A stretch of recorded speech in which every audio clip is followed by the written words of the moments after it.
I'm Sunny Williams. I'm up here on the International Space Station.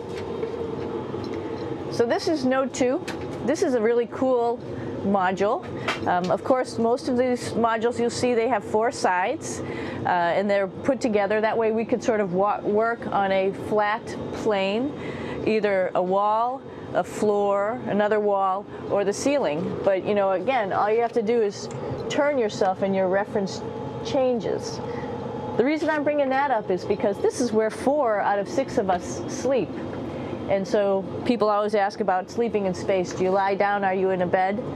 Not really, because it doesn't matter. You don't really have the sensation of lying down.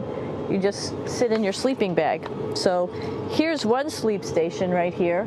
I'm going in right now. You can follow me if you want. So I'm inside. It's sort of like a little phone booth, but it's pretty comfy. I've got a sleeping bag right here that we sleep in, so we don't have sort of like a little bit of a cover. We don't fly all over the place. But you know, you can sleep in any orientation. I have it sleeping, feeling like I'm standing up right now, but like you saw, I'm on the floor. But it doesn't matter if I turn over and I sleep upside down. I can't have it, I don't have any sensation in my head that tells me that I'm upside down, so it really doesn't matter. The sleep station is also like a little office. We've got a computer in here. As you can see, we've got a couple little toys. I've got some books. I've got some clothes and other things that make it sort of like home. I'm coming out. And just for reference, that's one sleep station. This one's another. Right here. There's one on the ceiling, if you want to call it, right here. And then there's a 4th on the other wall over here. So all of us sleep in a little bit of a circle. All right, come on back. There's more to show you.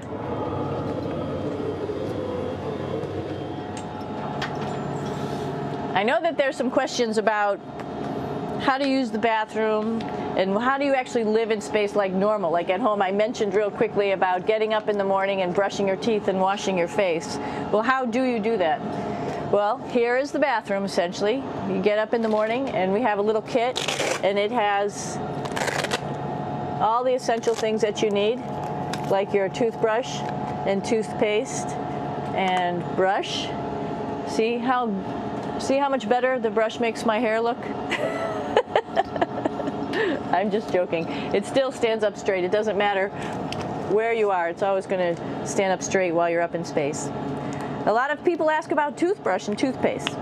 So, luckily enough, toothpaste, you can do it upside right this way, is sticky, and so it sticks to your toothbrush. No problem. Another cool thing is that water sticks to your toothbrush too. If you can see it, I'll have some water come out. The water is pretty neat up in space. It'll stick to your toothbrush and it will make a big bubble. And that's just by surface tension. And then you can drink it. So a lot of people ask about what do you do with the toothpaste after you brush your teeth.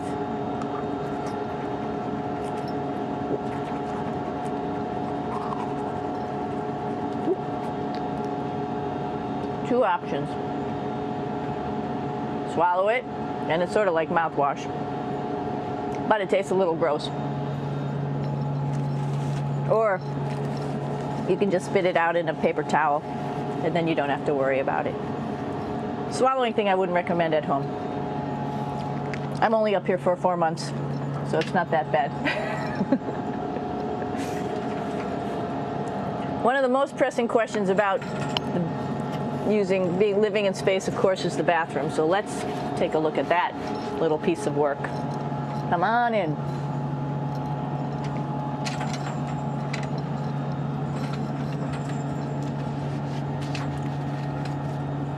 Here we are at the throne. This is awesome.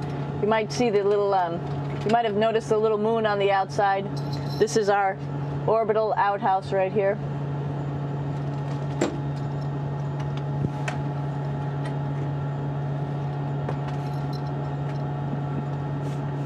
And of course, it serves for two functions.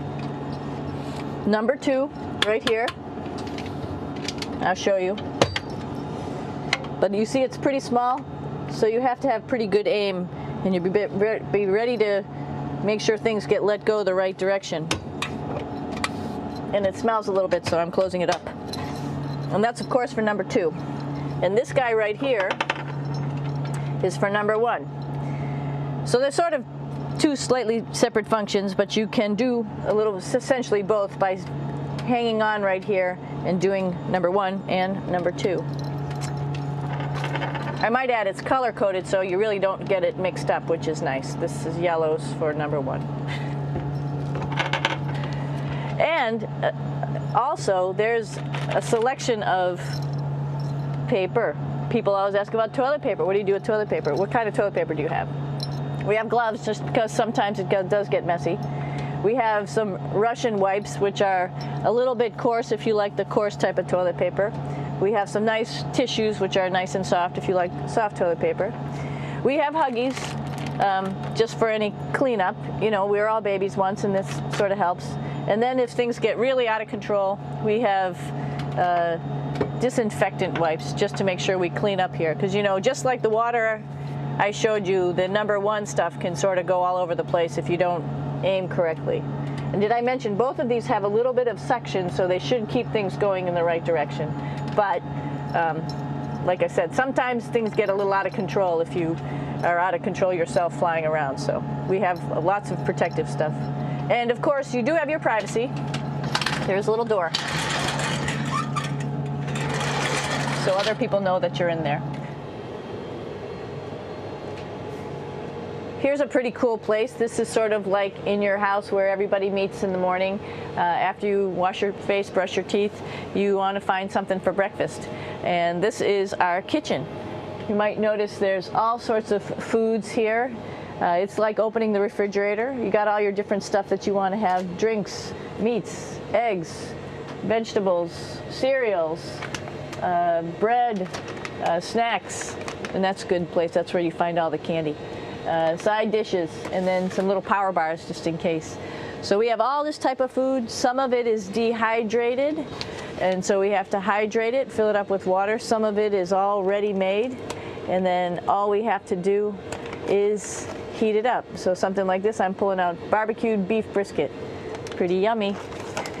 Not only is this food made in the US, but we also have food here from Japan. We've got Russian food. As you can see, all these red containers are filled with food that's from Russia. And then we get some of our specialty stuff, some things that we like, some of our favorite stuff that your family can send up. In fact, I like fluffernutters, and so I got sent up some fluff so I could make my fluffernutter with peanut butter. So you have a lot of food up here, no problems. Now, I'm going to say where we are. So right now, we're in the Japanese laboratory. It's one laboratory out of many here on the International Space Station. It's actually on the left-hand side. If I was International Space Station and I was flying through space like this, my left hand would be where the Japanese laboratory is.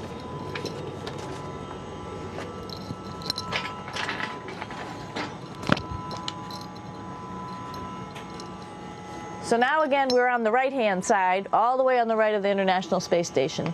This is Columbus, the European module. It has science experiments all over. You could see it looks a little bit crowded. And here we do a lot of our medical experiments.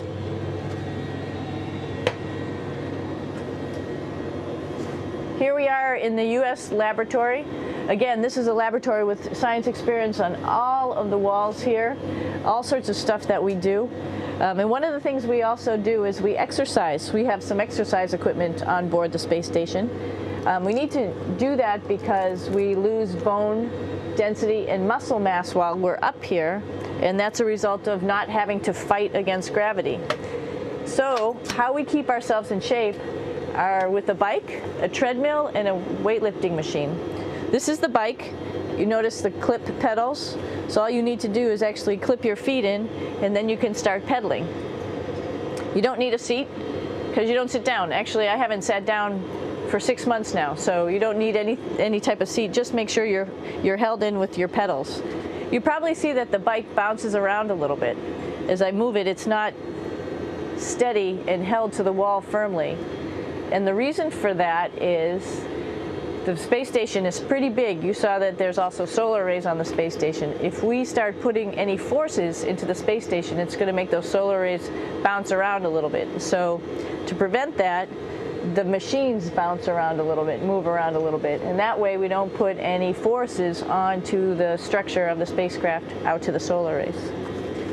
All right, a little farther on. Come on.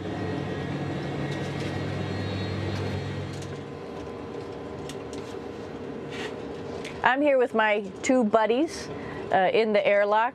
Actually, these are two spacesuits that are ready, primed up to go outside, as we call it, to go do a spacewalk in case we have to do anything outside. Some of the things we do outside are just like inside, repairs. We have a lot of electrical boxes and machinery and solar arrays, in fact, that I talked about earlier, that are outside, and sometimes they don't work quite right. Remember, space is really cold and really hot, and it's also the vacuum of space with no pressure, and so some of the equipment doesn't work well all the time. So we might have to go out and do a spacewalk. Right behind me is actually the hatch that you go out into space, and right now we have it filled up with a couple other spacesuits because we've got 4 of them up here and some of our tools. But right behind here is the hatch in which you actually go right outside into the vacuum of space. The spacesuit is pretty big, as you can see. It's like being a football player. Part of the reason it's so big and bulky is because of this backside, this backpack. It's like going on a hike with a backpack, but the backpack and the suit weighs about 300 pounds. Luckily in space, nothing really weighs anything, so you don't feel that it's so heavy. But we need to have such a big suit because that guy back there is essentially the heart of the spacecraft. I call this actually a spacecraft. It has all the oxygen for you. It has all the carbon dioxide removal system for you. It also has a heating and cooling system to make sure to regulate our body temperatures while we're outside. It also has a computer, so it tells you on a display here if there's anything that's going wrong with the suit, if we're running out of oxygen, if we have too much carbon dioxide, or any type of electrical problem. So it's a pretty awesome little spacecraft, and actually got to go out, use my little spacecraft a couple times, and it worked like a charm. Lucky that it works very nice. You might want to see what the helmet looks like. It's pretty cool too. We don't usually go out like this, so you usually can see when the helmet's open. So you can see what it looks like inside. Somebody's little head would be inside of here. So you can see, you can turn your head all the way around while you're inside of there, but the helmet stays still. So that's determines how far you could see. And it's usually pretty sunny out there, so we have to wear our sunglasses, and this is our sunglasses right here, which make you look pretty cool. This is the cupola. It sticks down below the space station. It's one of those places you find yourself hanging out in all the time because all you want to do is look back at our planet. I think some questions I had were about what do you do in your free time? And you can't help but want to just come to the cupola and look outside as much as you can. And a lot of folks, I play this game with myself about where we're flying over the Earth. Try to come in here and just guess. After being here for a little while, you can sort of figure it out. You can tell different cloud types over different continents. You can tell different soil types over different continents. So let's see. And then, of course, there's a lot of ocean. So usually we're over the ocean at first glance. I will tell you in just a moment where we are.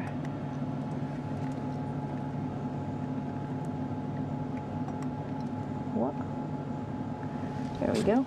So right now we are right over Africa. It's a little bit cloudy, as you can tell. So we're right over the continent of Africa. Hey, what's that? I think that's a Soyuz spacecraft. That's the spacecraft that's taken us home to planet Earth today. Oh my gosh. We might have to go take a look at that. That's pretty cool. It's a little bit smaller than the rest of the spacecraft, the space station, so you'll see if we go there, it'll be a little bit more crammed. But we're going, you can look all the way back to the back of the spacecraft, which is where the Russian segment is, and then you could look all the way forward to the front of the spacecraft, where the Japanese laboratory, the European laboratory, and the American laboratory are, and then back to the solar arrays where we started in this morning when we were looking out the Japanese window.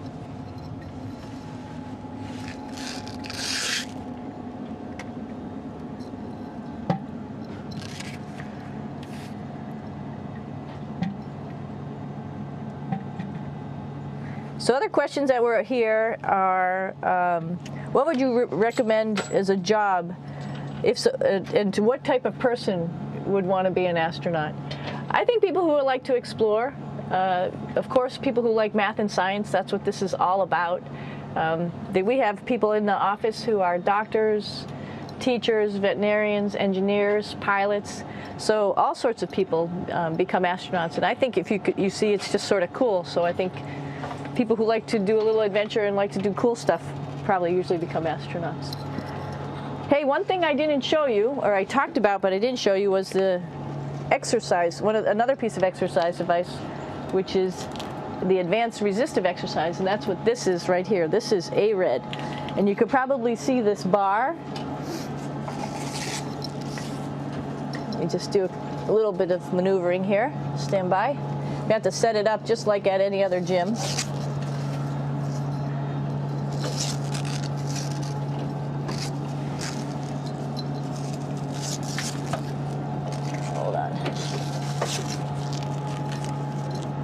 Show you how this works.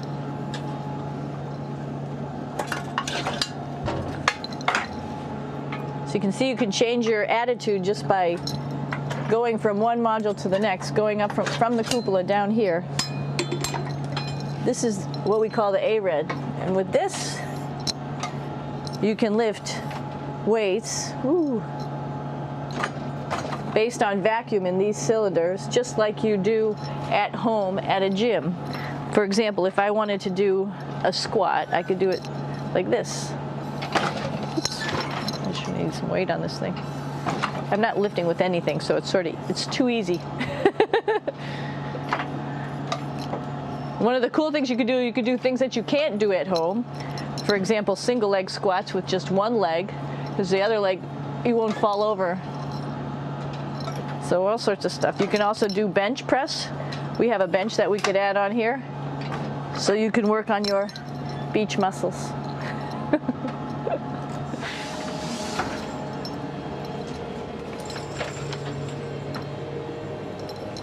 Hey Aki, what are you doing down there? Crashing things. This is one of the cool things about space too. It sort of looks like there's a big old hole here, but you don't even think twice about it. You could just jump over the hole, or if you want, you can go jump into the hole. I'm coming down. Woo!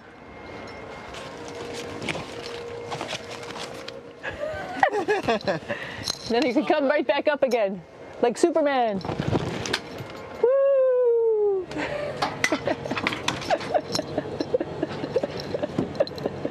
We're lucky we have a really cool big space station that you can fly around in. That's actually called the PMM.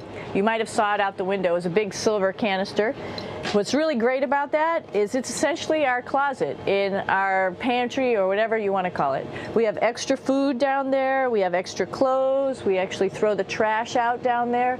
So it's nice and organized, and we have all of our stuff that we need while we're working in all these other modules all stowed in this location down here.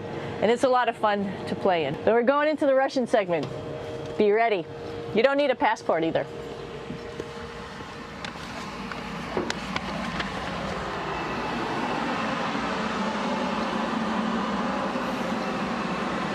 It goes a lot farther back than this. We'll go take a trip and say hello to the boys down there in just a minute. Well, let's do that first, actually, and then we'll go down to the Soyuz at the very end. This is Yevgeny. Hi. Doing a little tour.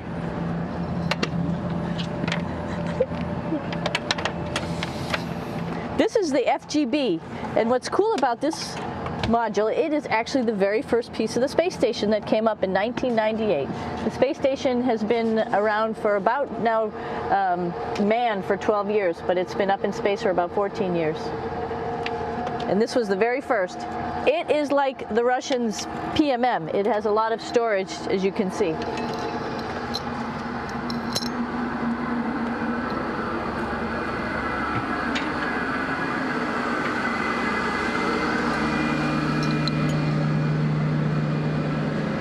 Можно? Снимаем. Чуть-чуть. So here we are in the heart of the space station, really. This is the service module. This is the central post. In case we had any problems, I know a couple of the questions were about what type of things do you have to worry about. And some of the things we have to worry about in space are fire. If we had a fire, if we had a depressurization, like we were hit by a micrometeorite and it made a hole, or if we had some type of toxic atmosphere. We use ammonia for our radiator, so there is a possibility that ammonia could come into the vehicle, and then it would be bad for all of us. If we have any of those problems, we come right here, which we call the central post. It is the main heart of the space station. It was also the first computers that came up here that ran the space station, and so behind this wall right here are these main computers. So we gather here as a group of 3 or 6 and then figure out how we're going to either fight the fire, patch the hole, or solve the toxic spill. And what's cool about this module, of course, it's the central post. It also has great windows right down toward Earth. It has controls to fly in visiting spacecraft if they need some assistance right here. It has Russian computers as well as American computers to help us control anything we need to on the space station. It's a couple of our crewmates back there, Oleg Novinsky on the right and Yuri Malenchenko on the left. And there's also a second bathroom here, which is really cool because 6 of us going to one bathroom is really tough. And so there's one bathroom here and one bathroom on the other side where I showed you. And you can probably see on the wall behind Oleg and Yuri some of the heroes of the space program. Sergei Korolev, who was a chief designer of putting men into space, and of course on the right-hand side, Yuri Gagarin, the first man to go into space. So just reminds of our roots. Yuri, what are you doing? Что делать? Coffee. Making coffee? Yeah. Oh. Black coffee. Yeah. Looks good. Okay. Спасибо. We're going to check out our Soyuz real quick. Make sure it's ready to go. All right, back to the Soyuz.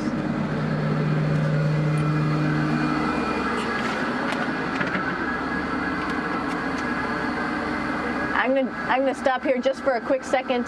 You can see on the Russian spacecraft there's also other modules that stick out, down, and above. Right here is, let's see, I'm trying to be oriented. That's a place where we do spacewalks from for the Russian side. There's Russian spacesuits in here, and also a visiting vehicle which brought fruits and vegetables and becomes a trash container when we undock. Up on this side is also a future place where they're going to do spacewalks from, and connected to it is Kevin's, Oleg's, and Yevgeny's Soyuz spacecraft. And now let's go see ours. Whoa! Извините. No problem. Это пробка.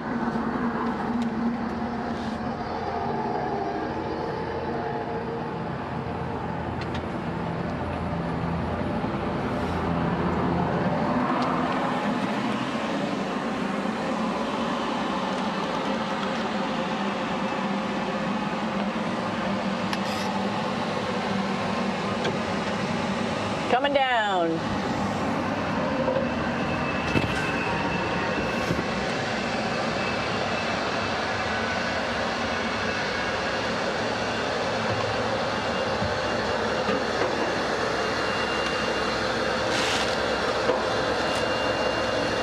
little tricky getting in here.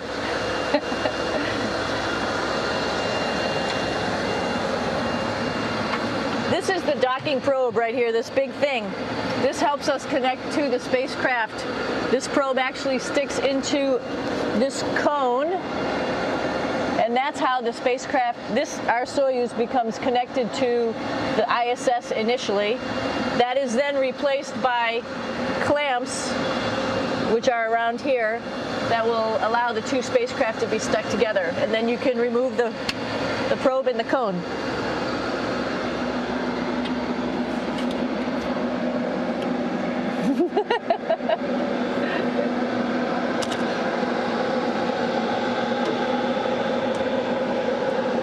You okay? All right, so here we are in the Soyuz. This is what we call the BEO, the living compartment, bytovoy otsek in Russian. It also has a little bathroom. It's not as good as the other bathrooms, so we try not to use it too much. It has drinking water in it if we need something to drink. And then, of course, it's filled up with a lot of cargo for us. Bringing up and also bringing back down. It has a second purpose when it comes back to Earth. It serves as a garbage container. During the descent, we'll get rid of this area right here, and everything that's in it will just burn up as it's coming into the atmosphere, so that way we can get rid of a little bit of trash. But the main area where we were on launch and where we're going to be on descent is down here, because we're not part of the trash. So we're in a safe place. So we're in the descent module, SA. It's a little small, but you can get in.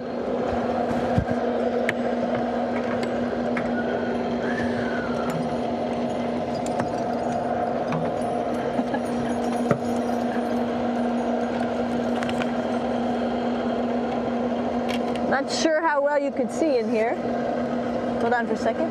I'm going to turn it up this way, just so you could see the hatch, and you could see Kevin.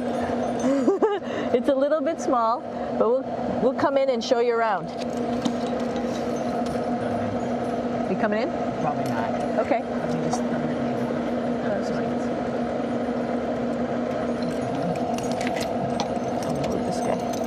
Got to move a couple things. We were just starting to get ready. We're preparing a couple days ago for our ride home. It's a little bit squishy, but everybody asks, how do you sit in the Soyuz? And you sort of sit in your seat like this. The seat is molded to your body, and so you can just sort of squish in here and be pretty relaxed. Everybody has a handmade seat for them.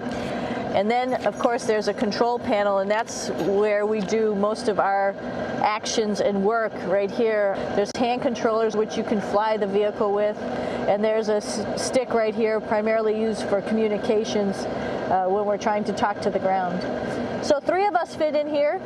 Like I said, it's a little squishy, but somehow it seems like we all managed to get in here and fit pretty well, and it's a pretty safe ride home. You're probably wondering, what's all this junk behind us? Well, it's all of our parachute, first of all, and then it's all of our survival gear, just in case we end up landing in some strange place on the planet and nobody's there to rescue us right away. We have all sorts of survival gear with us, keeping us safe in here. So they've pretty much thought of everything, and we'll be home on the planet within the next 12 hours.